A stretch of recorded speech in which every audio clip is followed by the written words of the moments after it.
The mutations were subtle at first, more extreme as we grew closer to the lighthouse. Corruptions of form, duplicates of form, echoes. Your God made a mistake.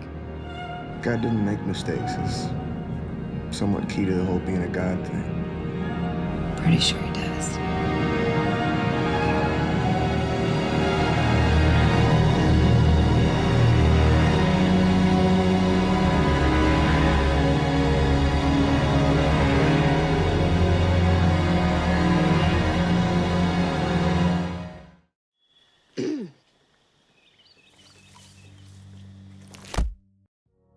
Alex Garland's Annihilation was one of those rare films that stayed with me for a long time after the final frame had faded to black.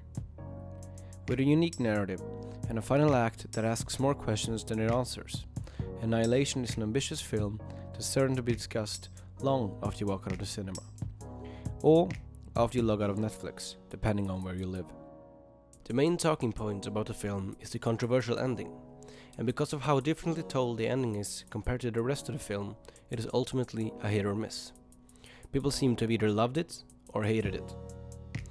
When initial screenings of Annihilation didn't test well, executive producer David Ellison claimed that the film was too complicated and wanted Garland to change the ending to be fit for a, in David's words, less intellectual audience.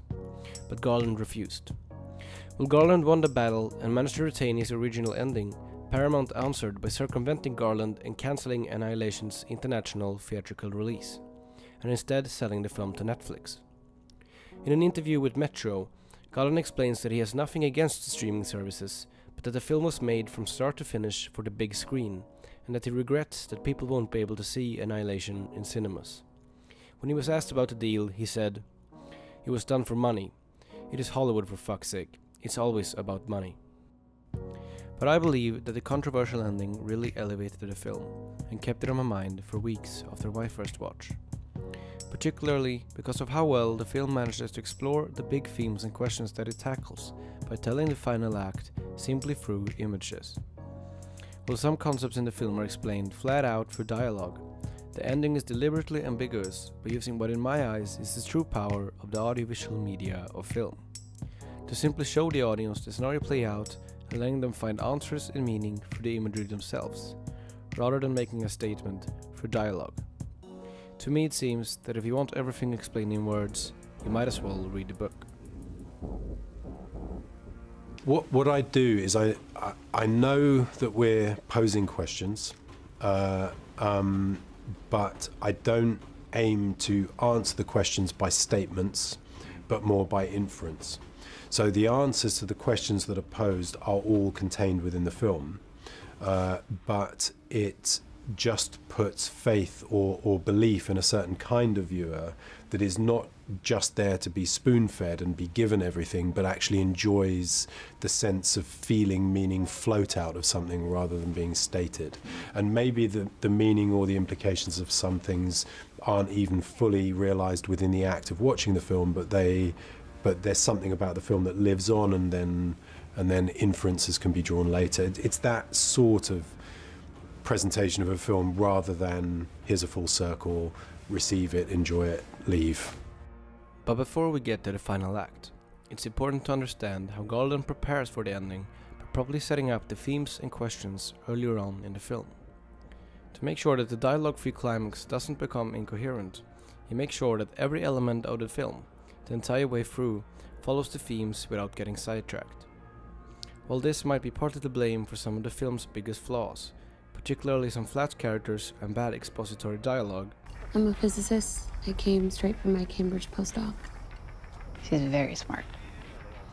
it also works really well at times. At that themic heart of Annihilation, it's a film about self-destruction. And self-destruction could include psychological self-destruction, but it could also include cancer, because cancer is one's own body attacking itself effectively. So anything that fitted into self-destruction worked. A great example of Garland's thematic effectiveness is the very first frame of the introduction. a cancer cell duplicating itself. Besides both the foreshadowing of the mutations and the thematic meaning in the self-destruction of cancer, Garland makes sure that this first shot works on multiple levels. By making the disease eventually pay off in Dr. Ventress traveling to the lighthouse because of her terminal cancer, Garland makes sure that it serves both the plot and the theme. Although this sort of multi-layered filmmaking is a common writing technique and typical in well-made films, it is ultimately these underlying themes following the plot that allows the ending of Annihilation to be so different from the rest of the film while still functioning. Almost none of us commit suicide, and almost all of us self-destruct, in some way, in some part of our lives. We drink, or we smoke, we destabilize the good job, the happy marriage. The score is also incorporated to the film's theme of self-destruction in a very smart way, as it starts out with simple strings of folk music, but eventually mutating into a weird, experimental, electronical soundtrack towards the final act. The composers, Geoff Barrow and Ben Salisbury, was asked on the Rolling Stone if their soundtrack mutating along with the film was thought of early on, to which they responded. We knew the film had to go from suburbia to psychedelic insanity. You have to get there, but you can't get there by front-loading it all in the score. There was this talk about getting this balance between beauty and fear, that they're both terrified and entranced by it. As we go in, we start discovering that things are just mutating in there, that animals and plants and crossbreeding between species and things that are beautiful but are mutants, essentially. This mix of beauty and fear is in my eyes what makes the visuals support the themes in such an explicit way throughout the film, particularly in the final act. While the plot hammers on, the audience get constantly shown and reminded of the beautiful and terrifying mutations within the shimmer, teasing the madness of the final act that's about to come. By doing this, Garland is showing the audience firsthand how the radical changing in these creatures can be both beautiful and horrible, underscoring the complexity of what in my eyes is the two biggest themes of the film, our romanticizing of self-destruction and our fear of change.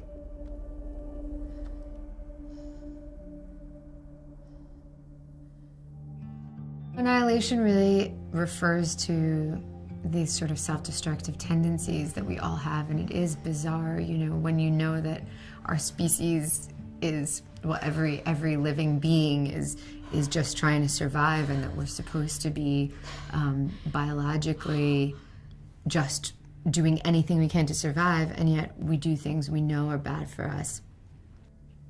This is a mistake.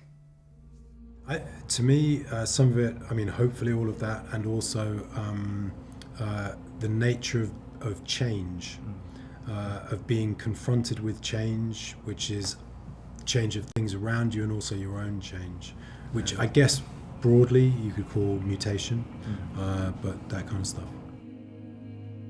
It came here for a reason. It was mutating our environment. It was destroying everything. It wasn't destroying. It was changing everything. It was making something new. Both of these themes are as established, complex subjects that we barely grasp, even though they're recurring in our own lives. Which probably means that they feel forced and dumbed down if the filmmakers try to explain these themes to the audience. Which ultimately leads me to my point, that this controversial, dialogue-free climax is the only way the film explores its themes in any substantial way. By telling the final act strictly through images and music, the audience can explore the themes as well as how they connect to their own lives on their own, giving every viewer a unique experience. This leads to discussions that can last for hours after the film has ended, and thoughts that can grow in your mind for weeks. All because of Garland's choice to not explain the ending, and instead let the audience enjoy the feeling of not being patronized by the film explaining every little detail.